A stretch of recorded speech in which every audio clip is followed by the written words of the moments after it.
And welcome to Hannity on this busy News Friday. Major developments on multiple fronts tonight. Coming up, Green Bay Packers star quarterback Aaron Rodgers. He is blasting Democrats, the NFL, and the woke mob over their COVID-19 hypocrisy. Also, Senator Rand Paul, he will join us with more on his latest confrontation with the disgraced and dishonest Dr. Anthony Fauci. And Democrats are in complete disarray on Capitol Hill tonight. But ultimately, really, nothing in the House is going to matter because Joe Manchin, the senator from West Virginia, it looks like he will have the final say, as well as Kristen Sinema from Arizona. But first, bad news for the Biden administration and bad news for Americans. Our economy is now officially in dire straits. You can see it everywhere. Inflation is spiking. Economic growth is stagnant, and the worker shortage is getting worse. In September, 38,000 more Americans dropped out of the workforce. Now, over 100 million people in this country are no longer working. 100 million people. But according to Joe Biden, thanks to him, the economy has recovered faster, fairer, and stronger than anyone could have predicted. Just take his word for it. Take a look. These plans I have implemented through these plans of economic success, the economic rescue and vaccination plans, just both of them, have made the economy the envy of the world. We're the fastest growing major economy and one creating jobs at a faster pace than anyone. Yet, yes, there's a lot more to be done. We still have to tackle the costs that American families are facing. But this recovery is faster, stronger, and fairer and wider than almost anyone could have predicted. No doubt Biden has no idea what's actually going on. He is, as we have been telling you, now everybody's joining in, a little late, but they're finally getting it, that he is weak and frail, and Joe Biden is a complete cognitive mess. So tonight, I have a message for the woke, social justice warriors that are writing Biden's speeches. You can lie your way out of an economic catastrophe, but it's never going to work.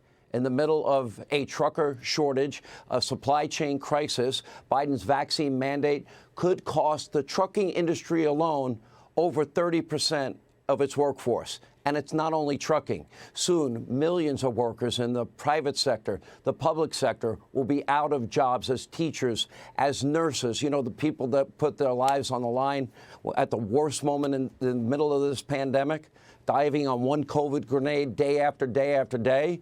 Cops, firefighters, first responders, blue-collar workers, you name it, our military. Add to this the rising gas prices, all caused by Joe Biden, and that could cause a horrendous period of what is known as stagflation. After the Biden administration cut America's oil and gas supply, after they killed the Keystone XL pipeline, after they banned exploration on federal land, prices at the pump, they have been soaring. We are now paying almost $1.50 more per gallon for gasoline. It's costing more to heat and cool our homes, but we have rising prices on everything. Everything now costs more because it costs more to manufacture and it costs more to deliver to the stores that you go to. This morning, one CNBC anchor posed a very reasonable question to Biden's energy secretary.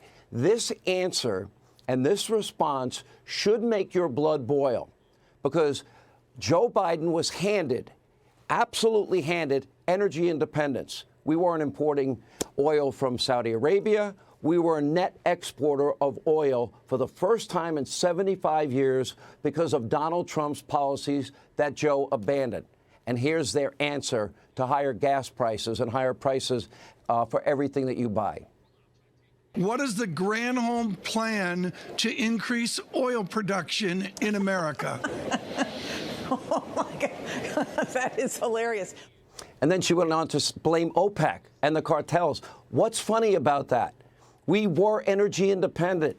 Instead of begging OPEC and getting rejected for the 9th time, we can produce more oil, more gas right here in America. It creates high-paying career jobs in the energy sector. It reduces shipping costs. And I'm not sure what's so funny to the Biden administration because the people that are being hurt the most are Americans that are poor and middle class. They are now being hit with higher prices on everything. But what a dumb idea. It's the cartel's fault. It's OPEC's fault. No, Secretary, it's your fault and it's Joe Biden's fault.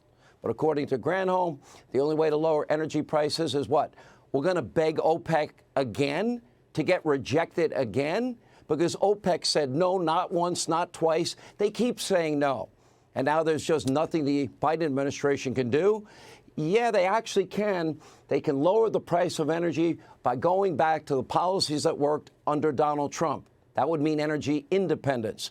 Otherwise, it's higher prices for everybody. And by the way, you're not going to be able to spend the money anyway because our supply chain is so screwed up. Also, self-induced problems. A big deal, according to Biden? Nope, he says no big deal. One White House official snarking, you're just not going to be able to get the jacket in 15 colors, but at least you'll get a jacket.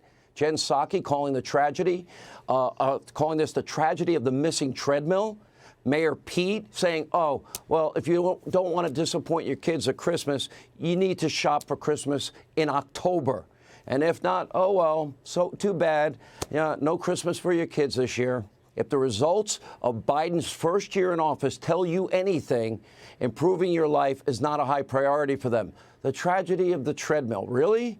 Overreaching, far left, radical socialism with a heavy dose of virtue signaling almost on a daily basis. That's way more important.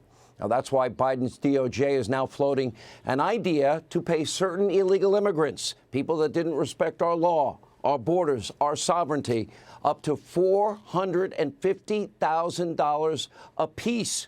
Today, in an exchange with our own Peter Doocy, Biden's deputy spokesperson provided a classic excuse for this insane proposal that even Joe indicated the day before he hadn't even heard of and thought was a dumb idea. But now they're backtracking and saying, oh, it's a great idea. And of course, it's always Donald Trump's fault. Your administration is negotiating cash payments for some illegal immigrants who were separated from family members under the last administration.